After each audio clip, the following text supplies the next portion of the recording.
ધોરણ 6 વિષય ગણિત, એમાં ચેપ્ટર 5 પાયાના આકારોની સમજૂતી. પાયાના આકારોની સમજૂતીમાં ભાગ 1માં આપણે રેખાખંડ વિશે મેં તમને થોડી ઘણી આપણે વધારાની એક માહિતી મેળવી હતી. બરાબર, મેં તમને કીધું તો લાસ્ટ ટાઈમ ચેપ્ટર 4માં જેવી રીતે આપણે રેખાખંડ વિશે જાણ્યું એનાથી થોડુંક અલગ આપણે આ ચેપ્ટરમાં જોયું છે. રેખાખંડોની સરખામણી આપણે ફક્ત અંદાજ દ્વારા ના કરી શકીએ. બરાબર, પછી રેખાખંડની લંબાઈ માપવા માટે માપપટ્ટી કરતા દ્વિભાજક વધુ ઉપયોગી બને છે. બરાબર, એ બધા વિશે આપણે આગળના પાર્ટમાં શીખ્યા છીએ. હવે આપણે લાસ્ટ ટાઈમ સ્વાધ્યાયના દાખલા જોતા હતા, એમાં જ આપણે કન્ટિન્યુ કરીશું. દાખલા નંબર 4. દાખલા નંબર 4માં તમને શું કીધું છે કે રેખા પર 3 બિંદુઓ છે, બિંદુ A, B, C. બરાબર, રેખા પર 3 બિંદુઓ છે, બિંદુ A, B, C. જો AB બરાબર 5 સેમી, BC બરાબર 3 સેમી અને AC બરાબર 8 સેમી હોય તો કયું બિંદુ બાકીના બેની વચ્ચે હશે? ઓકે, ચલો આપણને બિંદુ આપી દીધા છે અહીંયા, બિંદુ A, B અને C. જો AB બરાબર 5 સેમી હોય, BC બરાબર 3 સેમી અને AC બરાબર 8 સેમી હોય તો આપણે આ જે પ્રશ્ન છે ને, બરાબર, આપણને જે માપ આપ્યા છે ફક્ત એ માપ દ્વારા આપણે કહેવાનું છે કે કયું બિંદુ બાકી બેની વચ્ચે હશે. તો સૌપ્રથમ આપણે કયા પ્રમાણે આપણે અહીંયા રેખાખંડ દોરીશું?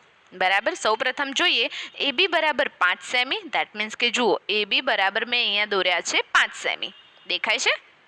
ઓકે, ચલો BC બરાબર કેટલા સેમી આપ્યા છે? 3 સેમી. તો અહીંયા મેં B અને C, ઓકે, BC બરાબર 3 સેમી. હવે AC બરાબર 8 સેમી. તો હવે તમે અહીંયા જુઓ AC જે આપણે દોર્યો એ ઓટોમેટિક 5 + 3 8 સેમી થઈ જ ગયો છે ને, માટે મેં અહીંયા લખ્યું છે અહીંયા દોર્યો છે AC બરાબર, જુઓ અહીંયા 8 સેમી આપણે આવી રીતે દર્શાવવું પડે. બરાબર, દરેક દાખલામાં આપણને રેખાખંડ દોરવાનો કીધો હોય અને એના માપ આપ્યા હોય તો એ માપ પ્રમાણે રેખાખંડ દોરવાનો અને એ રેખાખંડના આપણે નામ આપવાના. પડી ખબર? તો કયું બિંદુ બાકી બે બિંદુઓની વચ્ચે હશે? એટલે મીન્સ બાકી બે, ધેટ મીન્સ કે કયું, શું એ હશે, એ બિંદુ C હોય કે એ બિંદુ B હોય, એ આપણે અહીંયા સાબિત કરવાનું છે. આપણને રેખાખંડ ઉપરથી ખબર પડી જાય છે કે A અને B, એ અને બિંદુ A અને C વચ્ચે બિંદુ B આપેલ છે. અહીંયા જુઓ રેખાખંડ પરથી ખબર પડી જાય છે કે C એ બાકી બેની વચ્ચે, બિંદુ B એ બાકી બે ની વચ્ચે હશે. આન્સર આપણને મળી જાય છે, પણ આપણે પ્રોપર એ લોકોને બતાવવું હોય તો કઈ રીતે કરીશું કે અહીં એક રેખા પર AC બરાબર 8 સેમી લેતા. બરાબર, અહીં આપણે એક રેખા પર AC બરાબર 8 સેમી લીધા, આપણને કીધું છે એ પ્રમાણે, અને AC રેખાખંડ ઉપર AB બરાબર 5 સેમી લીધા. બરાબર, માટે A અને B બરાબર AB બરાબર અહીંયા 5 સેમી લીધા. હવે બરાબર, તો AB બરાબર 5 સેમી લીધા પછી તો તેવું બિંદુ B લેતા, એવું બિંદુ અહીંયા આપણે B લીધું. બરાબર, AB બરાબર 5 સેમી લીધું, 5 સેમી થાય તેવું બિંદુ B લેતા. બરાબર, ધેટ મીન્સ કે જો અહીંયા 5 સેમી છે એવું બિંદુ આપણે અહીંયા B લીધું છે. બરાબર, હવે આપણે અહીંયા બતાવવાનું છે કે BC આપણને અહીંયા કીધું જ છે એ પ્રમાણે આપણે અહીંયા જોવાનું છે કે BC ઇઝ ઇક્વલ ટુ, એટલે કે BC is equal two AC minus AB. બરાબર, જો હું તમને અહીંયા સમજાવું, હવે B અને C બરાબર BC, હવે BC આપણે મેં અહીંયા તમને હાઇલાઇટ કરીને બતાવ્યું છે ને, BC બરાબર આપણે AC માંથી, ધેટ મીન્સ કે AC ના માપમાંથી આપણે BC બાદ કરીએ, એટલે કે અહીંયા હું તમને બતાવું એ પ્રમાણે જુઓ BC બાદ કરીએ. બરાબર, AC માંથી BC બાદ કરીએ તો આપણને શું મળશે? AC માંથી AB બાદ કરીએ, એક મિનિટ. ઓકે, આપણે જોડે B અને C નું માપ શોધવાનું છે. બરાબર, B અને C નું માપ શોધવાનું છે. તો હું શું કરીશ અહીંયા કે જે AC નું માપ છે એમાંથી AB નું માપ માઇનસ કરીશ, તો એમાંથી આપણને BC નું માપ મળી જશે ને. પડી ખબર? બરાબર, એ ફોર્મ્યુલા અહીંયાથી લીધો છે. ધેટ મીન્સ કે BC is equal two AC minus AB. બરાબર, માટે 8 માઇનસ 5 ઇઝ ઇક્વલ ટુ 3. માટે અહીંયા સાબિત થઈ ગયું કે BC બરાબર 3 સેમી થાય છે. હવે આગળ જોઈએ, AB પ્લસ BC બરાબર, AB plus BC is equal two AC થાય. બરાબર, એટલે કે 5 plus 3 is equal two 8 semi થાય છે ને. માટે એસી રેખાખંડ અહીંયા સાબિત થાય છે કે એસી રેખાખંડ ઉપર બિંદુ બી આવેલું છે. તેથી બિંદુ બી એ બિંદુ એ અને બિંદુ સી ની વચ્ચે આવેલું છે. પડી ખબર?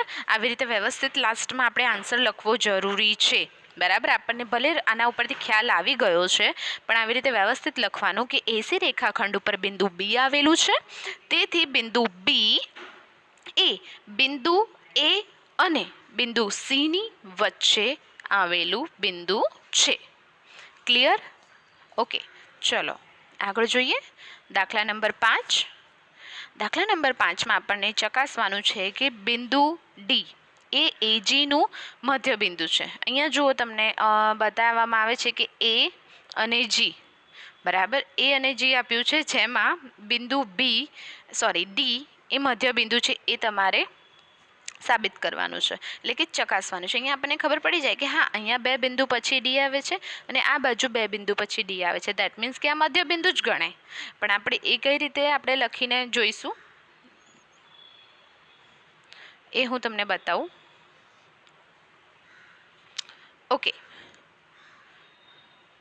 હવે સૌપ્રથમ આપણે એ બિંદુ અને ડી બિંદુ વચ્ચેનું અંતર, એટલે કે એ ડી તથા ડી બિંદુથી જી સુધીનું અંતર, એટલે કે ડીજી શોધીશું. બરાબર, ડીજી શોધીશું. બરાબર, આ બંને વચ્ચેનું અંતર શોધીશું. બરાબર, ઓકે, તો ચલો જોઈએ એ પ્રમાણે. તો કે એડી બરાબર એ ડી એટલે કે આટલું. બરાબર, એડી બરાબર એબી પ્લસ બીસી પ્લસ સીડી થાય ને, જેવી રીતે આગળ કર્યું હતું. AB plus BC plus CD is equal two AD થાય ને. માટે 1 પ્લસ અહીંયા 1 સેમી છે, અહીંયા પણ 1 સેમી છે, અહીંયા પણ 1 સેમી છે. એટલે 1 plus 1 plus 1 is equal two 3. એટલે 3 સ્ટેપ આપણે આગળ ગયા ને ડી સુધી પહોંચવા માટે. પડી ખબર? ડી સુધી પહોંચવા માટે આપણે કેટલા સ્ટેપ આગળ ગયા? 3 સ્ટેપ. માટે 3 એકમ. ત્યારબાદ ડી અને જી, એટલે કે આ બાજુ ડી અને જી નું શોધવા માટે, તો એના માટે શું કરીશું? એવી જ રીતે DG is equal to DE EF, એટલે કે DE plus EF plus EG, FG. ફરીથી બોલું છું, DE plus EF plus FG. પડી ખબર? માટે 3 સ્ટેપ આપણે 3 એકમ આગળ ખસ્યા. માટે 1 પ્લસ 1 પ્લસ 1 3 સ્ટેપ છે ને, ધેટ મીન્સ કે 3 એકમ. પડી ખબર? હવે જો આના પરથી તો સાબિત થઈ જ જાય છે કે એ ડી, આ જે ડી છે ને એ મધ્ય બિંદુ હશે. પણ આપણે ફરીથી એમાં લખવાનું છે કઈ રીતે કે એજી બરાબર એ અને જી, આ જે પ્રોપર આ બધું આ એથી લઈને જી સુધીનું માપ છે ને એ. બરાબર, AG બરાબર AD plus DG is equal two કેટલા એકમ થશે? 6 એકમ થશે ને. બરાબર, પડી ખબર? 3 એકમ પ્લસ 3 એકમ ઇઝ ઇક્વલ ટુ 6 એકમ. બરાબર, 6 એકમ થશે. માટે AD ઇઝ ઇક્વલ ટુ, આ ફક્ત જે AD છે, આ ફક્ત જે એ અને ડી છે, AD બરાબર ઇઝ ઇક્વલ ટુ DG, આ ડી અને જી સુધીનું ઇઝ ઇક્વલ ટુ આ જે 3 એકમ. પડી ખબર? ઓકે, હવે આગળ DAAG રેખાખંડ ઉપર આવેલું એવું બિંદુ છે જેથી ADG તથા AD is equal two DG થાય છે. માટે આ પરથી સાબિત થાય છે કે DAAG નું મધ્ય બિંદુ છે. પડી ખબર? DAAGનું મધ્ય બિંદુ છે. બરાબર. આ સ્ટેપ બાય સ્ટેપ આવી રીતે આપણે દાખલા ગણીએ તો જ લાસ્ટમાં આવી રીતે આપણે લાસ્ટમાં સાબિત કરીએ કે DAAGનું મધ્ય બિંદુ છે. બરાબર. AD અને DG ઇઝ ઇક્વલ ટુ 3 એકમ છે. બરાબર. AD પણ 3 એકમ હતું, DG પણ 3 એકમ હતું. બરાબર. માટે લાસ્ટમાં આપણે આવી રીતે સાબિત કરી શકીએ કે DAAGનું મધ્ય બિંદુ છે. આગળનો દાખલો, દાખલા નંબર 6. દાખલા નંબર 6 પર તમને આપેલું છે કે B એ રેખાખંડ ACનું મધ્ય બિંદુ છે અને C એ BDનું મધ્ય બિંદુ છે. રેખાખંડ BDનું મધ્ય બિંદુ છે. બિંદુ ABC અને D એ એક જ રેખા પર છે.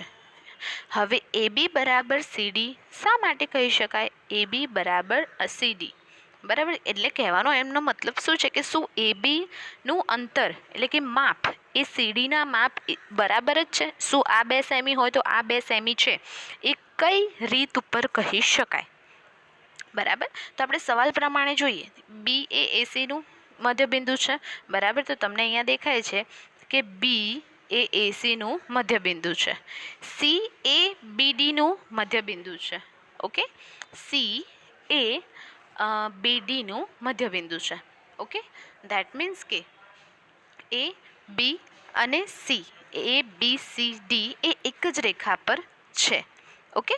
ચલો હવે અહીંયા લખીશું આપણે કે ABCD એ એક જ રેખા પર આવેલા બિંદુઓ છે. પ્રશ્ન મુજબ B એ AC નું મધ્ય બિંદુ છે. તમે અહીંયા દોરી નાખ્યું AC નું મધ્ય બિંદુ B. ત્યારબાદ જુઓ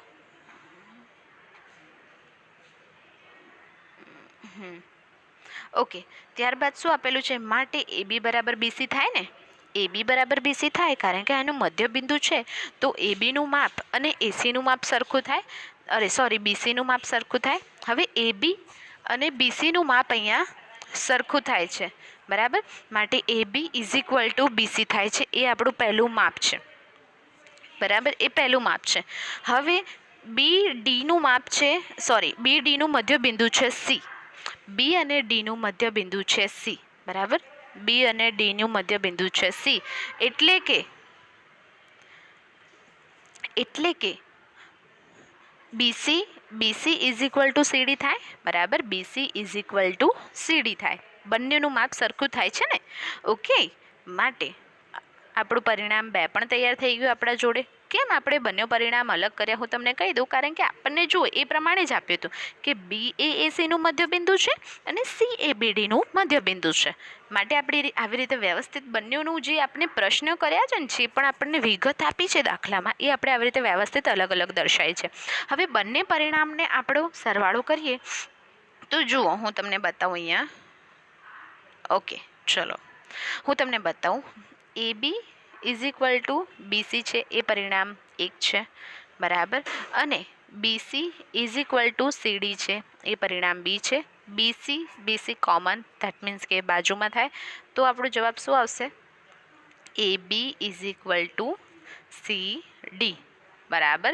આ જે BC છે અને આ BC છે એ આપણે એક બાજુ કરીએ. બરાબર. બંને પરિણામ મુજબ જોઈએ તો લાસ્ટમાં આપણને જવાબ મળશે AB is equal two CD. પડી ખબર? એટલે કે AB નું માપ ઇઝ ઇક્વલ ટુ CD નું માપ બંનેનું સરખું માપ થશે. જો આનું 2 સેમી હશે તો આ પણ 2 સેમી હશે. આ 3 સેમી હશે તો આ પણ 3 સેમી હશે. પડી ખબર? માટે આના પરથી સાબિત થઈ શકે છે કે AB is equal two CD થાય. પડી ખબર? ઓકે. હવે જુઓ આ દાખલા એવા છે કે આપણે ખાલી, મેં તમને આગળ પણ કીધું હતું કે આપણે ખાલી એક અનુમાન લગાવીને અથવા તો અંદાજ લગાવીને ખબર પડી શકીએ છીએ કે આપણે આગળ, તમને યાદ હોય તો આગળના ભાગમાં આપણે એવું જોયું હતું કે કોઈ પણ 2 રેખાખંડોનો અંદાજ આપણે ફક્ત જોઈને ના લગાવી શકીએ. માટે હવે અહીંયા તમને એવું કીધું હોય કે AB અને CDનું માપ સરખું છે તો આપણે ફક્ત અંદાજ દ્વારા ના લગાવી શકીએ. આપણે આવી રીતે સાબિત કરીને લાસ્ટમાં બતાવવું પડે કે AB is equal two CD આ માટે થાય કારણ કે ACનું પણ મધ્યબિંદુ B છે અને CDનું મધ્યબિંદુ BDનું મધ્યબિંદુ, રેખાખંડ BDનું મધ્યબિંદુ C છે. માટે લાસ્ટમાં આવી રીતે સાબિત કરી શકાય છે. પડી ખબર? માટે જે આગળના આપણે જે નિયમો જોયા હતા ને કે ફક્ત શું કહેવાય દેખીને ના કહી શકાય કે રેખાખંડ બંને રેખાખંડ સરખા છે કે નહીં, એ આવી રીતે આપણે એના શું કહેવાય નિયમ અને એના પરથી આપણે પરિણામ પરથી આપણે એને સાબિત કરી શકાય. આગળના દાખલા આપણે નેક્સ્ટ વર્કમાં જોઈશું.